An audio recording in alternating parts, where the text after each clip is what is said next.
Welcome back to the culture of currency. What a huge week we had in gold and silver, and we're going to get into all of that right now.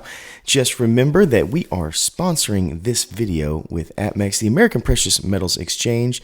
They are a great partner of this channel as I go to them every single month. In fact, you don't know this, but yesterday, or maybe 2 days ago, I put in an order for APMEX for this month. They have amazing products, and they always have fresh items that I do not have, and as a collector, that is my bread and butter. So go check out APMEX today. They are the place that I like to go when it comes to precious metals. And hopefully you can find something there as well. So as we stated, this was a crazy week. We saw some huge highs. Yes, we are going to talk about that $40 high of silver, as well as what gold did. But a couple of highlights you might want to know. Gold and silver hit record highs in India as well, and it beat what happened over here quite a bit. And if you know anything about that area culturally, precious metals are a pretty strong thing over there. So that being said, that was a huge thing this week to see, not just us, but also to see one of the most populous nations in the world also have spikes in the Indian rupee value with things like gold and silver. We also saw a critical change. There was a major development that we saw this week where the U.S. is considering adding this to its critical minerals list, highlighting basically that its growing importance with industrial tech and green energy sectors means that we need to protect our assets here at home and go out and around the world and create new partnerships to bring some of this in-house, which will really impact the markets when it comes to silver. So that basically is huge. And then we have strategic investments from countries like Saudi Arabia that have structural supply and a demand imbalance would position silver more than a precious metal. It's fastly becoming a strategic asset, according to the Economic Times. And we also obviously saw that gold has held firm amid the Fed's clarity. We were sitting at, $3,390 per ounce, with futures looking at almost 3,500, really 3,447, I think is the number they gave us as they await the economic data, which should be coming out with a Fed rate decision. So there is a Reuters article that talks about a watch tool that says there's 88% likelihood of a 25 BPS rate cut next month, fueling a lot of the sentiment for metals, but that would be especially a gold thing. So now that you know that, let's go ahead and get to our markets, see how they did, see how the world has handled this past week, and kind of see who wins the day. Maybe it was silver who popped out over 40 for a brief period of time. Maybe it was gold. We're going to get into it. So here is our market report right here. From the Wall Street Journal, I have done my best to highlight in orange the things that we are talking about. All right, as you can see right here, Dow closed Friday at 45,544, which is down almost 100 points. That is 0.2%. The all-time high was just last week right there. We're not too far from it. If you notice the little roller coaster, we're still pretty much on a plateau right there. Everything is looking sharp, well and good. Just a small pause in the market.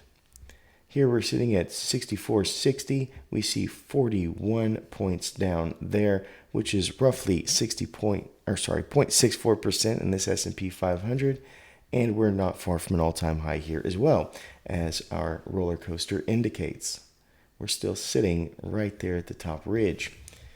NASDAQ Composite, we have 21,455, down 240 or 1.15. We do know that the NASDAQ tends to be the more volatile of these, but all-time high is still well within reach, as you can see. This week we had that dip that popped out, and now we're pretty close to where we were. And as the American markets took a step back, we saw throughout the world, basically, most people mirrored the same thing. I highlighted some that were over 0.75% or close to that. The Eurozone, they're down almost 0.75. We have Denmark there, 0.74. France is right there as well, 0.76. Netherlands, 0.76 as well. We have Spain down almost a full percentage. Sweden and Turkey also down at 0.75%. The only person I found that went one way or the other was Thailand right here, which was down over a percentage point. But everything is well within reason there. So basically everybody followed the American markets with the exception of a couple little countries that popped out like Norway, which obviously places like Norway, when they are kings of the global shipping industry, they get to have a little bit of a buffer against a lot of our economics. All right, so now that we know that, let's take a look at our silver chart for this week to see exactly where we stand. So as you see here, we did close the week at $39.98, 2 cents away from 40, but we did hit 40.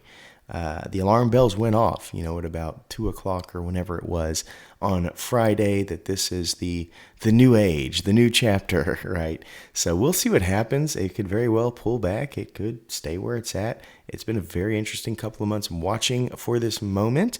But yeah, we're sitting at just over 2% gained here, or 79 cents for the week, which seems a bit dramatic on this chart, but that's because things stayed pretty neutral.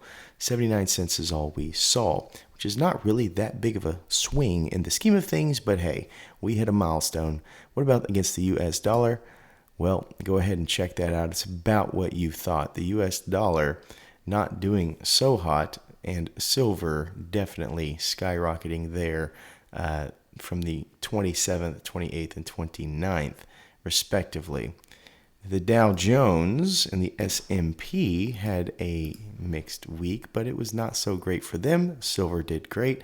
So silver beat all of those metrics, but did it beat gold? Great question, and let's take a look. So it looks like gold gained $79.80, which is not the comparable. The comparable is the percentage. It gained 2.36%, ending at $3,463. And that, my friends, makes it the winner. It beat silver, even though silver had an awesome, awesome time. When we look at the US dollar comparably, we see the disparity is large. But with the Dow Jones and S&P being a more favorable metric to compare against, we also see that it ruled the day. So gold is the big winner this week. Silver not far behind. Really, really strong weeks for metals. And as we see a decision from the Fed, we should see a movement in gold and silver. And if this stuff right here ends up becoming a critical mineral, that could be a game changer. So that is what I have for you today. Thank you so much, as always, for watching. We'll be doing some unboxing videos soon here. So if you want to see some more cool silver, make sure you stay tuned and stay classy with the culture of currency.